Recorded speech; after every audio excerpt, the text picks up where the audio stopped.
ago, I went to a wedding, and this wedding had been planned for many, many, many months. And it was my very good friend of mine, her son was getting married. And she told me, she said, they're going to do some toast and some stories at the rehearsal dinner. Would you be willing to get up? Because you're very fond of my son, and I know he would appreciate it. And I said, oh yeah, sure. I can put something together. She said that, talk about love and say something about that. I said, oh yeah, I got that. So I figured, maybe 40, 50 people at the rehearsal dinner. So I get there that night. There's 200 people at the rehearsal dinner. And I thought, ooh, man, that's a lot of people. And then the parade of people start going up to talk. And they're young, and they're handsome, and they're beautiful. And they're singing songs that they've written, especially for the bride and groom. And they're doing poems about their life and their experiences.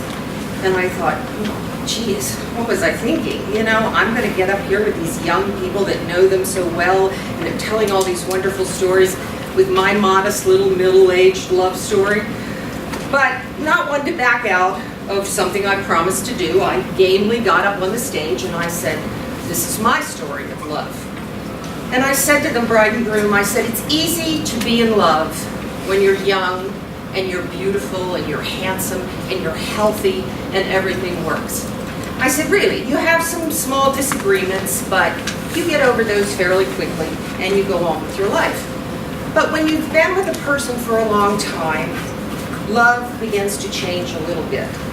And you have to decide what love is. Is love kissing each other good morning? Is it not going to bed at night when you're mad at each other? Is it having a special date night? These are things that you work out over time and you decide if that is truly love for you. And when I say love changes, it changes for a lot of reasons. Because of money, because of your job, because of children, because of your feet. I mean, there's just a lot going on when you've been married for a long time. But this was my story. When I was 55 years old, after many, many years of high-impact aerobics and step aerobics and a torn meniscus, I was told I had to have a knee replacement. So I went in the hospital and I had the surgery. And when I finally came out, it was about 3 o'clock in the morning. It was pitch black. I was in the hospital room. It was snowing outside.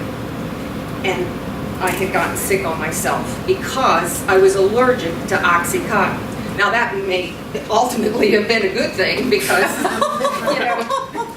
I couldn't take it, so there was no danger there.